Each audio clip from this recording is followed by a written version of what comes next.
अस्सलाम वालेकुम दोस्तों, मैं आपको परफेक्ट वेब सॉल्यूशंस की तरफ से रिस्पॉन्सिव वेब डिज़ाइन के एक और क्रैश कोर्स में खुशामदीद कहता हूं। दोस्तों, मेरा नाम इमरान कासिम है और आज के इस रिस्पॉन्सिव वेबसाइट डिज़ाइन के वीडियो ट्यूटोरियल में हम एक CSS प्रॉपर्टी है पोजीशन, उसके बारे में डिस्कस करेंगे कि पोजीशन CSS प्रॉपर्टी किस तरीके से हम इसको प्रॉपरली यूज़ करते हुए अपने एलिमेंट्स को, जो HTML के एलिमेंट्स हैं, उनको स्क्रीन पर पोजीशन कर सकते हैं। तो बेसिकली इसके 5 वैल्यूज हैं, मतलब पोजीशन एक प्रॉपर्टी है CSS की और इसकी 5 वैल्यूज हैं: स्टैटिक, रिलेटिव, एब्सोल्यूट, स्टिकी और फिक्स्ड। हम इस वीडियो ट्यूटोरियल में सिर्फ इसकी जो 3 मेजर वैल्यूज हैं, स्टैटिक, रिलेटिव और एब्सोल्यूट, को देखेंगे कि उनमें क्या चीज कॉमन है, क्या डिफरेंस है और कैसे हम इनको यूज कर सकते हैं।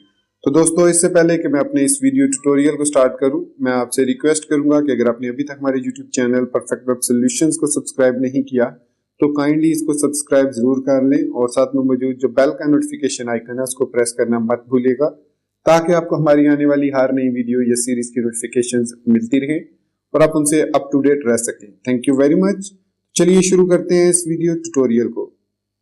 तो दोस्तों, the position CSS property sets how an element is position in a document, और उसके बाद उस पे टॉप, राइट, बॉटम और लेफ्ट जो प्रॉपर्टी है वो डिटरमिन करती हैं उसकी लोकेशन को, कि वो जो अपीयरेंस होने के बाद, पोजीशन उसकी डिस्प्ले होने के बाद हम उसको टॉप, राइट, बॉटम और लेफ्ट जो प्रॉपर्टीज हैं उनकी मदद से उसको पोजीशन कर सकते हैं ऑन द स्क्रीन। तो ये बेसिकली हमारी जो पोजीशन की डिफरेंट प्रॉपर्टीज हैं या वैल्यूज हैं, स्टैटिक, रिलेटिव और एब्सोल्यूट। तो सबसे पहले हम देखेंगे कि स्टैटिक प्रॉपर्टी क्या है और इसका क्या यूजेज है। सो द स्टैटिक जो है वो है this, the element is position according to the normal flow. इसमें जो उसका फ्लो होता है, जो हम एलिमेंट्स ऑन द स्क्रीन जब हम डिजाइन करते हैं तो उनका फ्लो नॉर्मल होता है, कि जिस तरीके से आप उनको HTML के अंदर लिखते जाते हैं उसी तरीके से वो डिस्प्ले होते जाते हैं, ठीक है। और जो स्टैटिक प्रॉपर्टी है उस पर टॉप, राइट, बॉटम, लेफ्ट और Z इंडेक्स जो प्रॉपर्टीज होती हैं वो इफेक्ट नहीं करती। नॉर्मली जो बिगिनर्स यूजर होते हैं वो जब कोई भी एलिमेंट स्क्रीन पर ड्रॉ करते हैं तो उसकी डिस्प्ले पोजीशन प्रॉपर्टी को सेट नहीं करते प्रॉपरली, और जब उसको टॉप, राइट, बॉटम या उसको मूव करने की कोशिश करते हैं तो वो मूव नहीं होते। तो वहां पर फिर वो मार्जिन पैडिंग यूज करना शुरू कर देते हैं, जिसकी वजह से आपके जो स्क्रीन का जो आपके पेज का लेआउट है वो डिस्टर्ब हो जाता है बहुत ही ज्यादा। सो मेक श्योर कीजिए, अगर आप अपने एलिमेंट्स को कुछ पोजीशंस देना चाह रहे हैं using top, right, left, bottom या Z इंडेक्स को देना चाह रहे हैं ताकि वो एक दूसरे के ऊपर स्टैक की ऑर्डर में आ जाए, तो उस सूरत में मेक श्योर कीजिए कि आपके जो एलिमेंट है जिसको आपने हैंडल करना है उसकी प्रॉपर्टीज, जो पोजीशन प्रॉपर्टी है वो स्टैटिक नहीं होनी चाहिए। और बाय डिफॉल्ट जो होता है तमाम एलिमेंट्स की प्रॉपर्टी स्टैटिक होती है, तो वहां से आपने उसको लाजमी चेंज करना है। सो स्टैटिक जो होती है उसमें हम लेफ्ट, राइट, टॉप, बॉटम और Z इंडेक्स प्रॉपर्टी उस पर अप्लाई नहीं कर सकते, और वो उनको फ्लो जो होता है वो नॉर्मली होता है, जैसे जैसे आप एलिमेंट्स ऐड करते जाते हैं वैसे वैसे वो स्क्रीन पर डिस्प्ले होते जाते हैं। तो स्टैटिक के बाद जो नेक्स्ट हमारे पास प्रॉपर्टी है वो है रिलेटिव। जैसे कि नाम से ही इसका मतलब जाहिर हो जाता है, रिलेटिव होता है कि मतलब किसी दूसरे एलिमेंट की बेस पर ही अपनी पोजीशन को सेट करती है। तो the element is position according to the normal flow of the document, मतलब इसमें भी जो हमारे डॉक्यूमेंट का फ्लो है, जो आप एलिमेंट जिस तरीके से ऐड करते जा रहे हैं अपने HTML डॉक्यूमेंट में, जिस तरीके से टैग लगाते जा रहे हैं, तो उसका जो है वो फ्लो उसी तरीके से नॉर्मल होता है। लेकिन जो रिलेटिव में फर्क है, अगर इसका नॉर्मल फ्लो हम जैसे स्टैटिक का देखा था वो भी एक नॉर्मल फ्लो है, तो रिलेटिव का भी एक नॉर्मल फ्लो होता है। लेकिन रिलेटिव में और स्टैटिक में फर्क ये है कि जो रिलेटिव है वो अपने ऑफसेट को सेट करता है based on position values left, right, top और बॉटम। मतलब जब आप किसी भी एलिमेंट को पोजीशन रिलेटिव देते हैं तो उसके बाद उसका जो बिहेवियर होता है वो जस्ट लाइक स्टैटिक होता है, लेकिन वहां पर अब आप उस एलिमेंट पर जिसकी आपने पोजीशन रिलेटिव की है उस पर आप टॉप, लेफ्ट, राइट और बॉटम की जिस प्रॉपर्टीज हैं वो अप्लाई कर सकते हैं, Z इंडेक्स को भी अप्लाई कर सकते हैं और उसका बिहेवियर नॉर्मल होता है। अगर आप स्क्रीन पर देखें तो आपको इसकी एग्जांपल भी नजर आ रही होगी, तो मैं ये प्रैक्टिकली भी करके अभी आपको दिखाऊंगा कि ये कैसे काम करता है। तो ये होता है हमारे पास रिलेटिव। फर्क रिलेटिव और स्टैटिक में ये है कि स्टैटिक में हम लेफ्ट, टॉप, राइट, बॉटम और Z इंडेक्स प्रॉपर्टीज अप्लाई नहीं कर सकते, जबकि रिलेटिव में हम टॉप, राइट, लेफ्ट, बॉटम और जेड इंडेक्स प्रॉपर्टीज जो है वो अप्लाई कर सकते हैं उस एलिमेंट पर। तो जो नेक्स्ट हमारे पास वैल्यू है पोजीशन की वो है absolute. So in the absolute the element is removed from the normal document flow, मतलब उसको अब स्टैटिक और रिलेटिव की तरह उसका जो फ्लो है वो नॉर्मल नहीं रहा। And no space is created for the element in the page layout, और इसके लिए कोई स्पेस नहीं दी जाती in the normal page layout. मतलब अगर हम उसको पोजीशन दे देते हैं तो अगर उसकी पोजीशन सेकंड है तो वो खत्म हो जाती है, पोजीशन उसकी सेकंड खत्म हो जाती है, उसका कोई फ्लो नॉर्मल नहीं रहता, वो उसका फ्लो अब नॉर्मल हो जाता है। और फिर अगर किसी उसके पोजीशन, अगर किसी ऐसे एलिमेंट को आपने पोजीशन एब्सोल्यूट दी है जिसका पेरेंट एक रिलेटिव पोजीशन के साथ चल रहा है, तो वो उसकी पोजीशन जो उसका मतलब पोजीशन होगी वो उस पेरेंट के मुताबिक होगी, ना कि आप उसको ग्लोबल स्पेस में भेज देंगे। So otherwise it is placed to relative initial containing blocks, इस final position is determined by the value of top, right, bottom and left. तो सेम लाइक रिलेटिव, इस पर भी हम पोजीशन अप्लाई कर सकते हैं top, right, bottom and left, और जो कि हम स्टैटिक पर अप्लाई नहीं कर सकते। तो एब्सोल्यूट की दो प्रॉपर्टीज जो आपने ज़हन में रखनी है वो ये है कि इसकी जो इनिशियल पोजीशन, जब आप किसी एलिमेंट को पोजीशन एब्सोल्यूट देते हैं तो वो अपने क्लोजेस्ट पहले रिलेटिव को फाइंड करता है कि उसका क्लोजेस्ट रिलेटिव पोजीशन रिलेटिव के साथ कौन सा एलिमेंट है, तो उसके साथ उससे के अंदर अंदर वो पोजीशन करता है अपने आप को। और फिर आप उसको टॉप, राइट, बॉटम, लेफ्ट दे सकते हैं, वहां से आगे मूव करना चाह रहे हैं, ऊपर नीचे, लेफ्ट, राइट, जिधर भी मूव करना चाह रहे हैं आप उसको मूव कर सकते हैं। तो ये है हमारे पास एब्सोल्यूट प्रॉपर्टी। तो हमने तीनों प्रॉपर्टीज को जो वैल्यूज है पोजीशन के वो देख लिया, एब्सोल्यूट, स्टैटिक और रिलेटिव को। अब चलिए इसका हम प्रैक्टिकली करके देखते हैं कि ये कैसे काम करती हैं, और इनको प्रैक्टिकली इंप्लीमेंट करके हम जो कुछ हमने अभी तक देखा उसको हम प्रैक्टिकली इंप्लीमेंट करते हैं। तो यहाँ पर मेरे पास एक VS कोड में डॉक्यूमेंट ओपन है जो कि इस वक्त राइट साइड पर भी ब्राउजर के अंदर ओपन है और लेफ्ट साइड में हमारे पास वो VS कोड है। तो जो चीज हम यहाँ पर चेंज करेंगे उसकी रिफ्लेक्ट आपको राइट साइड पर नजर आएगा।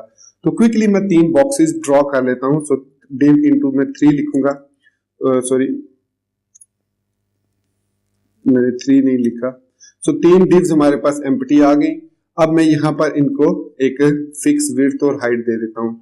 सो यहाँ पर मैं इनको दे देता हूँ विड्थ 150 पिक्सल और हाइट 150 पिक्सल, और इनको मैं डिस्प्ले कर देता हूँ इनलाइन ब्लॉक। ये मैं आपको इनके बारे में भी नेक्स्ट बताऊंगा कि इनलाइन ब्लॉक क्या है। बॉर्डर मैं इसको दे देता हूँ 2 पिक्सल सॉलिड ब्लैक। अब हमारे पास 3 बॉक्सेस ड्रॉ हो जाएंगे जिनकी हाइट और विड्थ 150 पिक्सल होगी और वो एक रो में होंगे और बॉर्डर उनका 2 पिक्सल सॉलिड ब्लैक होगा। मैं इसको सेव करता हूँ। तो ये देख लीजिए हमारे पास 3 बॉक्सेस ड्रॉ हो चुके हैं। तो मैं थोड़ा सा, बल्कि ठीक है, इसके बाद मैं जो मिडल हमारे पास डिव है उसको मैं आईडी दे देता हूं पोजीशन, मतलब इस पे हम पोजीशन अप्लाई करेंगे। तो यहां पर अब मैं हैश के साथ पोजीशन प्रॉपर्टी को, और यहां पर अब मैं सबसे पहले इसका बॉर्डर चेंज कर देता हूं, बॉर्डर कलर रेड कर देता हूं। तो अब इसका बॉर्डर कलर रेड हो गया। फिर इसके बाद मैं इसका बैकग्राउंड येलो कर देता हूं। तो अब इसका बैकग्राउंड येलो हो गया। मैं इसके थोड़ा सा ना बॉर्डर जो है वो थोड़ा बड़ा कर देता हूं, ठीक है, 4 पिक्सल कर दिया, ठीक हो गया। अब आप देख सकते हैं कि हमारी जो पोजीशन, जो मिडल वाली एलिमेंट है, ये तीनों अभी स्टैटिक में है और इनका फ्लो नॉर्मल है। मतलब जैसे जैसे अब मैं डिव्स ऐड करता जाऊंगा वो नेक्स्ट इसके आती जाएंगी। जैसे मैं एक डिव ऐड करता हूं और सेव करूंगा तो आप देख सकते हैं नेक्स्ट उसको स्पेस इधर नहीं मिली, वो नीचे आ गया। इसी तरीके से मैं अगर एक और डिव ऐड करूंगा तो वो ये होता है नॉर्मल फ्लो। क्योंकि अब हमने डिस्प्ले प्रॉपर्टी क्योंकि हमने रखी हुई है इनलाइन ब्लॉक, इसलिए वो इस तरीके से बॉक्सेस की सूरत में आ रहा है। अगर ये डिस्प्ले प्रॉपर्टी जो कि डिफॉल्ट होती है ब्लॉक, अगर ये होगी तो ये टॉप बॉटम साइड इस तरीके से नजर आएंगे। तो फिलहाल मैंने इनको इनलाइन ब्लॉक किया हुआ है। तो लास्ट 3 जो मैंने ऐड किए हैं वो मैं रिमूव कर देता हूँ ताकि कंफ्यूजन क्रिएट ना हो। तो ये है हमारे पास default boxes with default position static, ठीक हो गया। अब देखिए मैं इस पोजीशन की जो हमारे पास पोजीशन आईडी है, जो येलो बैकग्राउंड और रेड बॉर्डर के साथ बॉक्स है, इसकी पोजीशन को कर देता हूं रिलेटिव। रिलेटिव करके मैं जैसे ही सेव करूंगा तो आपको इस पे कोई फर्क नजर नहीं आया।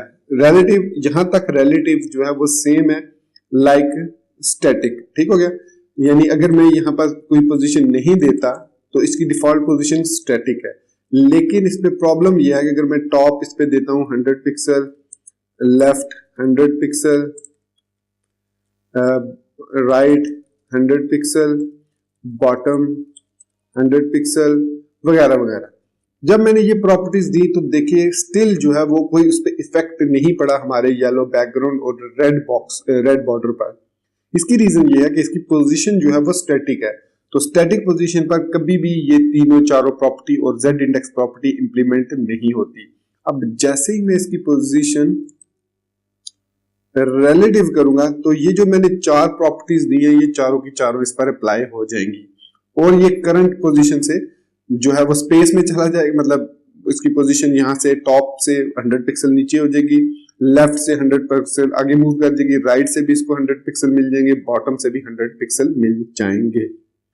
सेव करूंगा तो आपने देखा कि इसकी जो प्रॉपर्टी है टॉप से पहले नीचे आया 100 पिक्सल, फिर लेफ्ट से 100 पिक्सल आगे गया। अब राइट और बॉटम का अभी आपको इफेक्ट इतना नजर नहीं आ रहा होगा क्योंकि इसके एलिमेंट्स मौजूद नहीं है, तो खैर नीचे एलिमेंट होते तो वो उन पे भी अप्लाई हो जाता। अगर मैं इन दोनों को खत्म करता हूं राइट और बॉटम को, तो देख सकते हैं आपको उस पर कोई इतना ज्यादा इफेक्ट नजर नहीं आ रहा, लेकिन इसका इफेक्ट होता है अगर इसके राइट और बॉटम में भी कुछ एलिमेंट हों, ठीक है। तो यहां पर अब आप देख सकते हैं कि हमारा जो टॉप लेफ्ट उस पर अप्लाई हो चुका है, और अगर ये पोजीशन स्टैटिक होगी तो इस पर अप्लाई नहीं होगा क्योंकि ये डिफॉल्ट स्टैटिक होती है, लेकिन मैं यहाँ पर स्टैटिक ऐड कर रहा हूँ। तो ये देखिए वापस अपनी जगह चला गया, और जैसे ही हमने इसको रिलेटिव किया तो ये वापस उस जगह पे आ गया। तो ये डिफरेंस है बिटवीन स्टैटिक एंड रिलेटिव पे, इस पे हम। और दूसरा जो डिफरेंट है वो है Z index property. Z index property अगर माइनस होगी तो आपका एलिमेंट जिस एलिमेंट पे स्टैक हो रहा होगा, मतलब इसमें स्टैकिंग भी होती है रिलेटिव में, उसके बैक साइड पे चला जाएगा। देखिए कैसे, अगर मैं इसको -9 करता हूं तो ये देखिए ये अब आपका जो ब्लैक वाला बॉक्स है, अगर मैं इन बॉक्सेस को बैकग्राउंड रेड दे देता हूं तो आप देखेंगे कि अब ये हमारा येलो वाला बॉक्स जो है ये इस रेड वाले बॉक्स के बैक साइड पे चला गया। तो ये किस्म का आपका इफेक्ट बन गया, ठीक हो गया। तो इस तरीके से हम सर्टेन इफेक्ट्स भी अचीव कर सकते हैं यूजिंग रिलेटिव पोजीशन। तो ये है हमारे पास रिलेटिव पोजीशन के एग्जांपल। अब हम बात करते हैं, मैं यहां पर इनको खत्म करता हूं तीनों को। अब मैं इसको प्रॉपर्टी देता हूं पोजीशन एब्सोल्यूट। तो देखिएगा जैसे ही मैं इसको पोजीशन एब्सोल्यूट दूंगा ये अपनी पोजीशन खो देगा। तो जब जैसे इसने पोजीशन अपनी खत्म की तो आपने देखा कि जो दूसरा रेड, जो थर्ड वाला रेड बॉक्स था वो इसकी बैक साइड पे चला गया। अब मैं अगर यहां पर जेड इंडेक्स प्रॉपर्टी अगेन -9 देता हूं तो आप देखेंगे कि हमारा जो येलो वाला बॉक्स है वो अब बैक साइड पे चला गया और रेड वाला बॉक्स फॉरवर्ड आ गया। मतलब कहने का मकसद ये है कि इसने अपने पोजीशन को खत्म कर दिया। अब हम इसकी पोजीशन को टॉप लेफ्ट राइट बॉटम से, जैसे मैं इसको टॉप से 100 पिक्सल करता हूं अगर, तो ये अब बिल्कुल स्टार्ट से लेगा अपनी पोजीशन को स्पेस से। तो ये देखिए इसने अब 100 पिक्सल टॉप से ले लिया पोजीशन, और अगर मैं इसको 300 कर देता हूं तो ये यहां से 300 नीचे आ जाएगा। अब मैं इसको स्पेस में कहीं पर भी मूव कर सकता हूं, फ्री ऑफ स्पेस हो गया ये। और ये इसने इफेक्ट कर दिया है दूसरे एलिमेंट्स को भी। पहले इनमें गैप, अगर जब हमने पोजीशन रिलेटिव यूज की थी तो यहां से गैप खत्म नहीं हुआ था इन दो रेड बॉक्सेस के दरमियान में से। मैं दोबारा दिखा देता हूं, अगर मैं इसको रिलेटिव करता हूं तो ये देखिए स्पेस उसमें से खत्म नहीं हुई, मतलब ये जो स्पेस है ये खत्म नहीं हुई, लेकिन पोजीशन एब्सोल्यूट करने से वो स्पेस खत्म हो गई और बॉक्स, ये जो येलो वाला बॉक्स है ये फ्री हो गया। अब ये आप इस बॉक्स को कहीं पर भी मूव कर सकते हैं, ठीक हो गया। अब दोस्तों यहां पर एक और इंटरेस्टिंग चीज है, मैं जो पोजीशन वाला एलिमेंट है, अभी मैं इसकी ये पोजीशन खत्म करता हूं, इसको सेव करते हैं, नॉर्मल फ्लो में आ गए। अब मैं इसको इसका साइज चेंज करना चाह रहा हूं, इसकी विड्थ में कर देता हूं 50 पिक्सल, हाइट कर रहा हूं इसकी 50 पिक्सल, क्योंकि यहां पर मैं आपको एक और चीज एक्सप्लेन करने जा रहा हूं। तो अब आपने देखा कि इसकी जो इसका साइज है वो छोटा हो चुका है। अब मैं इसको यहां से उठाऊंगा, कट करूंगा और इसको मैं रख देता हूं इस डिव के अंदर, ठीक हो गया। और दूसरा इसकी मैं क्लास कर देता हूं पोजीशन, और यहां पर मैं डॉट लगा देता हूं क्योंकि अब हमने इसको मल्टी टाइम यूज करना है। तो यहां पर भी मैं इसको पेस्ट कर देता हूं और इसकी क्लास जो है वो मैं पोजीशन कर देता हूं। अब मैं जैसे ही इसको सेव करूंगा, हमारे पास दो और बॉक्सेस बन गए हैं और दोनों बॉक्सेस अपने जो पेरेंट है डिव है उसके अंदर मौजूद है। आप यहाँ पर देख सकते हैं उसके अंदर मौजूद है। हमने यहाँ पर इनलाइन, अब चूंकि ये प्रॉपर्टीज इनकी स्टैटिक है, तो अगर मैं इसको देता हूं टॉप से 0 पिक्सल, और जैसे ही मैंने इसको टॉप 0 पिक्सल दिया, आपने देखा कि इस पे कोई इफेक्ट नहीं पड़ा, यहां पर ही ये मौजूद है टॉप 0 भी देने से, क्योंकि इसकी अभी मैंने पोजीशन एब्सोल्यूट नहीं की। तो चलिए पहले इसकी पोजीशन एब्सोल्यूट करते हैं और देखते हैं इस पर क्या इफेक्ट। मैंने पोजीशन एब्सोल्यूट नहीं की थी, पोजीशन इसकी स्टैटिक थी, तो नॉर्मल फ्लो में वो डिस्प्ले हो रहे थे। तो मैं इसको सेव करूंगा अब।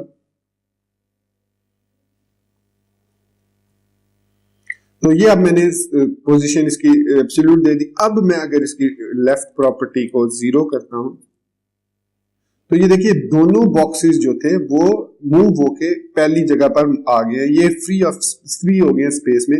अब ये अपने इन पेरेंट्स के अंदर कहीं पर भी नहीं मूव कर सकते। लेकिन सम टाइम हम ये चाहते हैं कि हम पोजीशन एब्सोल्यूट रखें, लेकिन वो अपने पेरेंट्स से बाहर नहीं जाने चाहिए। मतलब जो पोजीशन एब्सोल्यूट हमने की है जिस एलिमेंट की, वो अपने पेरेंट से बाहर न जाए। अब अभी करंट सिचुएशन में लेफ्ट 0 देने से दोनों छोटे बॉक्सेस इस वक्त यहां पर मौजूद है, ठीक है। तो ऐसी कंडीशन में हमें जो पेरेंट एलिमेंट होता है उसकी पोजीशन रिलेटिव देनी होती है। जैसे हम उस पेरेंट की पोजीशन रिलेटिव देंगे, ये देखिएगा ये दोनों बॉक्सेस अपने अपने पेरेंट्स के अंदर वापस आ जाएंगे, भले लेफ्ट की प्रॉपर्टी 0 हो। सेव किया तो देखा आपने दोस्तों, अब वो दोनों बॉक्सेस अपने अपने पेरेंट के अंदर वापस आ गए। अब यहां पर आप कोई भी प्रॉपर्टी लगाएं, बॉटम 0 कर दें, तो वो दोनों अपने पेरेंट्स के अंदर मौजूद रहेंगे। राइट 0 कर दो, देखिए राइट पे चले गए, फिर बॉटम 0 कर दो तो बॉटम राइट पे आ जाएंगे।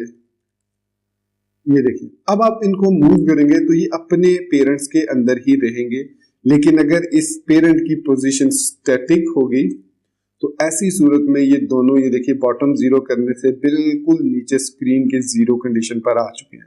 तो ये फर्क होता है अगर आप स्टैटिक और रिलेटिव को जब यूज करते हैं इनसाइड योर HTML डॉक्यूमेंट। तो जहन में रखना है कि जो स्टैटिक और रिलेटिव होते हैं वो नॉर्मल फ्लो होता है। स्टैटिक और रिलेटिव में फर्क ये होता है कि स्टैटिक में हम टॉप राइट बॉटम अप्लाई नहीं कर सकते, रिलेटिव में हम top left right bottom apply कर सकते हैं। एब्सोल्यूट जो पोजीशन होती है वो फ्री ऑफ स्पेस होती है और वो सबसे पहले फाइंड करती है इसका क्लोजेस्ट कोई पेरेंट जो है वो विद पोजीशन रिलेटिव अगर मौजूद है तो वहां तक वो जाएगा। अब सपोज मैं अगर इस सारी डिव को एक और डिव में रैप कर देता हूं, इस डिव में मैं इन सब डिव्स को रैप कर देता हूं, ठीक हो गया। अब ये जो डिव्स हैं ये सारी इस डिव में, अब चूंकि उस डिव की विड्थ और हाइट हमने नहीं सेट की हुई तो इस वजह से वो इस तरीके से नजर आ रहा है। तो इसको हम हाइट एंड विड्थ दे सकते हैं, लेकिन मकसद मेरा समझाने के, चलिए ये ज्यादा डिटेल डेप्थ में हो जाएगा, अभी मैं इसको इग्नोर कर देता हूं, आप भी इसको इग्नोर करें। तो अभी ये आप सिर्फ ये समझें कि अपने क्लोजेस्ट पोजीशन रिलेटिव फाइंड करेगा अगर कोई मौजूद है, अगर कोई मौजूद नहीं है तो फ्री ऑफ द स्पेस हो जाएगा। अब राइट बॉटम का मतलब है बॉटम ऑफ द स्क्रीन अगर पोजीशन रिलेटिव होगी। सेव किया तो अब हमारे पास ये जो यहां पर कोई मिस्टेक तो नहीं कर दी, नहीं ठीक है।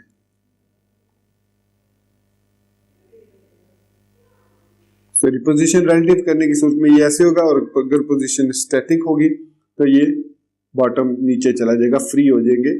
आप इनको कहीं पर भी लेफ्ट कर दें, अगर 0 बॉटम 0 तो ये यहां पर आएंगे और जैसे ही आप इसकी पोजीशन रिलेटिव करेंगे तो ये वापस अपने पेरेंट के अंदर मौजूद होंगे। तो इस तरीके से हम रिस्पॉन्सिव वेब डिजाइन में स्टैटिक, रिलेटिव और एब्सोल्यूट्स को प्रॉपर्ली यूज करते हुए अपना लेआउट तरतीब दे सकते हैं। तो दोस्तों ये था हमारा आज का वीडियो ट्यूटोरियल जिसमें हमने पोजीशन एलिमेंट को सीखा कि रिस्पॉन्सिव वेब डिजाइन में कैसे हम पोजीशन को प्रॉपर्ली यूज करते हुए अपने लेआउट को डिजाइन कर सकते हैं। तो होपफुली आपको इसमें काफी कुछ सीखने को मिला होगा। अगर आपका स्टिल कोई क्वेश्चन हो, कोई डाउट हो, तो आप हमारा सोशल मीडिया ग्रुप ज्वाइन कर सकते हैं। तमाम लिंक्स आपको इस चैनल के अबाउट सेक्शन में मिल जाएंगे, या आप इसी वीडियो के कमेंट सेक्शन को यूज कर सकते हैं। तो दोस्तों इसी बात के साथ मैं आपसे इजाजत चाहूंगा। अपनी दुआ में याद रखिएगा। Thank you very much for being with me till the end. Take care, good bye and अल्लाह हाफिज।